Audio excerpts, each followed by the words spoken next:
घनघोर जंगल, जिसका नाम तो शांति वन था, पर वहां शांति का दूर दूर तक कोई निशान नहीं था। इस जंगल में एक चतुर और गहरी सोच रखने वाली लोमड़ी रहती थी, जिसका नाम रजत था। रजत बहुत ध्यान से जंगल की हर चीज को देखता था और उसे एक बड़ी और दुखद समस्या नजर आई। जंगल के बलवान और ताकतवर जानवर भोजन मिलते ही सारा भोजन छीन लेते थे। कमजोर और छोटे जानवर बिना खाए ही भूखे रह जाते थे और अक्सर भोजन के लिए बड़े झगड़े होते थे। ये सब देखकर रजत का दिल बहुत दुखी होता था, क्योंकि उसकी बुद्धिमानी हर दिन की इस अशांति को खत्म करना चाहती थी, ताकि जंगल के सभी जीव जंतु खुशी से जी सके। उसी जंगल का राजा शक्तिशाली और रौबदार शेर केसरी था। केसरी अपने बल और ताकत पर बहुत ज्यादा घमंड करता था और मानता था कि भोजन पर पहला अधिकार उसी का है। एक दिन केसरी ने एक विशाल हिरण पकड़ा, जो कि पूरे जंगल के कई परिवारों के लिए पर्याप्त भोजन था, पर अपने घमंड के कारण केसरी उसे अकेला ही खाने की कोशिश कर रहा था। केसरी को ये जानकर भी कोई खुशी नहीं मिली कि इतना बड़ा भोजन खत्म करने में उसे कई दिन लग जाएंगे और उसका एक बड़ा हिस्सा धूप और मक्खियों के कारण बर्बाद हो जाएगा, जिससे उसकी मेहनत बेकार जाएगी। इस बर्बादी और अशांति को देखकर चतुर लोमड़ी रजत ने सोचा कि ये राजा को समझाने का बिल्कुल सही समय है। वो अपने डर को छुपाकर बहुत ही विनम्रता और सम्मान के साथ केसरी के पास गया और धीमी आवाज में बोला, महाराज, आप तीनों लोगों में सबसे शक्तिशाली हैं, पर क्या ये सही है कि आपकी ताकत के कारण इतना बहुमूल्य भोजन बर्बाद हो जाए? क्या ये आपकी गरिमा के खिलाफ नहीं है? यदि हम सब मिलकर इस भोजन को बर्बाद होने से बचाएं और इसे सबके बीच बांट दें, तो आपकी महाराज की महिमा और भी बढ़ जाएगी। रजत की बात सुनकर केसरी पहले तो जोर से गरजा, उसकी गर्दन के बाल खड़े हो गए, जिससे सारा जंगल कांप उठा।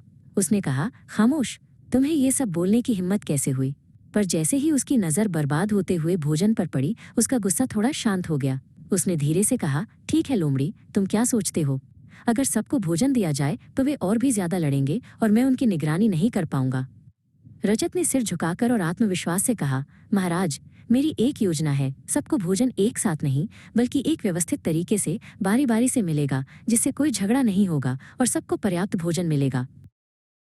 केसरी ने बहुत अनिच्छा से मन मारकर सहमति दे दी, क्योंकि उसे अभी भी संदेह था कि ये व्यवस्था काम करेगी। पर रजत ने तुरंत बिना देर किए काम शुरू कर दिया। उसने जंगल के सभी छोटे बड़े जानवरों को एक बड़े मैदान में बुलाया और एक बड़ा और स्पष्ट नियम समझाया। आज से भोजन सबसे पहले व्यवस्थित और उचित तरीके से मिलेगा। पहले बड़े जानवरों को मिलेगा, फिर छोटे जानवरों को, और सबको उनकी जरूरत के अनुसार बराबर हिस्सा मिलेगा। जो इस महानियम का पालन करेगा और अपनी बारी का इंतजार करेगा, उसे कभी भी भूखा नहीं सोना पड़ेगा। ये आप सबसे मेरा वादा है। शुरुआत में इस नई व्यवस्था को स्वीकार करना बहुत मुश्किल था। जानवर पुरानी आदत से मजबूर थे और कईयों को लगा कि उन्हें पर्याप्त हिस्सा नहीं मिलेगा।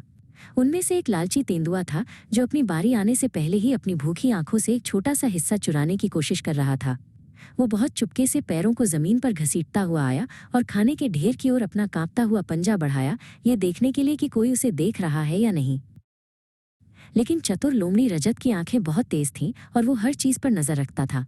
जैसे ही उसने तेंदुए को चोरी करते देखा, वो तेज और मजबूत आवाज में बोला, रुको तेंदुए, तुम्हें अपनी बारी का इंतजार करना होगा।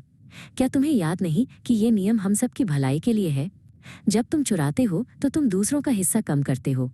क्या तुम चाहते हो कि कल जब तुम्हारी बारी आए तो कोई दूसरा जानवर तुम्हारा हिस्सा चुरा ले और तुम भूखे रह जाओ? तेंदुए को अपने लालच पर बहुत शर्म आई और उसने तुरंत अपना पंजा पीछे खींच लिया और सिर झुकाकर पीछे हट गया। रजत ने सभी जानवरों को इकट्ठा किया और समझाया कि ईमानदारी केवल दूसरों के लिए ही नहीं, बल्कि सबसे पहले खुद के लिए अच्छी होती है।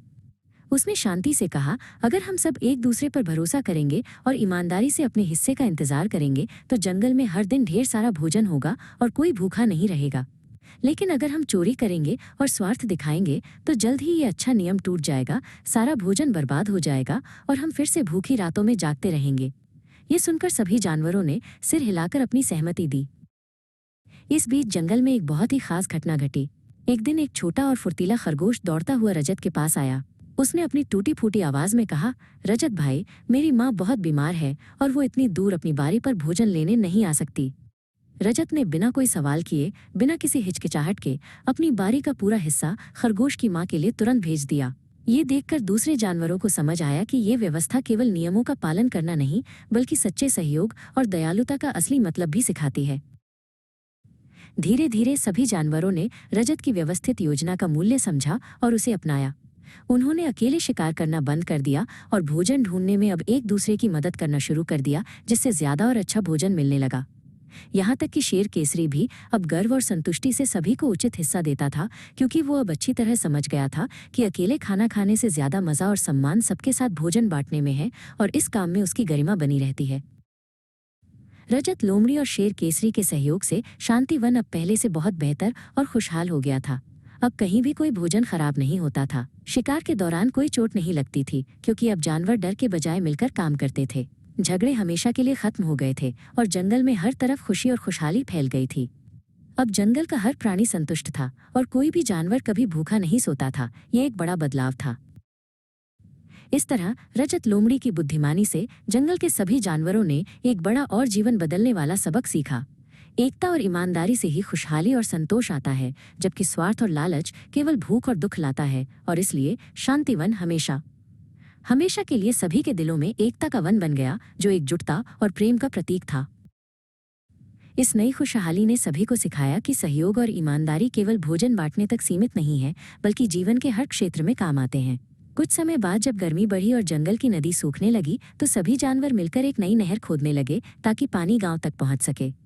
शेर केसरी अपने बल का उपयोग कर बड़े बड़े पत्थरों और चट्टानों को हटाता, और छोटे खरगोश अपनी फुर्ती और छोटे छोटे औजारों से मिट्टी को तेजी से निकालते। जंगल की सभी समस्याएं अब केवल एक जानवर की नहीं, बल्कि सबकी साझा समस्या बन गई थीं। एक शांत और ठंडी शाम, जब पूरा जंगल मिलजुल कर ठंडी हवा और खुशहाली का आनंद ले रहा था, केसरी शेर ने जंगल के सबसे बड़े खुले मैदान में एक भव्य सभा बुलाई। उसने सबके सामने लोमड़ी रजत को सम्मान से बुलाया और पूरी विनम्रता से घोषणा की, मेरे प्यारे साथियों, पहले मैं केवल बल और ताकत से राजा था, पर अब मैं ये पूरे सम्मान से जानता हूँ कि रजत ही अपनी बुद्धिमानी से इस वन का असली मार्गदर्शक है। उसकी दूरदर्शिता और बुद्धिमानी से ही हम सब आज इतने खुशहाल और एकजुट हैं। और तब से हर बार जब भी कोई जानवर लालच या स्वार्थ की ओर लौटने की सोचता, तो उसे तुरंत पुरानी भूखी और डरावनी रातों की याद आ जाती। उन्हें अच्छी तरह से ये बात याद रहती थी कि एकता और ईमानदारी से ही जीवन में खुशहाली आती है, जबकि स्वार्थ और लालच केवल भूख और दुख लाता है। एकता का वन का ये सच्चा और जीवनदायक पाठ पीढ़ी दर पीढ़ी सभी जानवरों को याद रखा गया, और ये हमेशा के लिए एक सुंदर, एकजुट जंगल की अमर कहानी बन गया।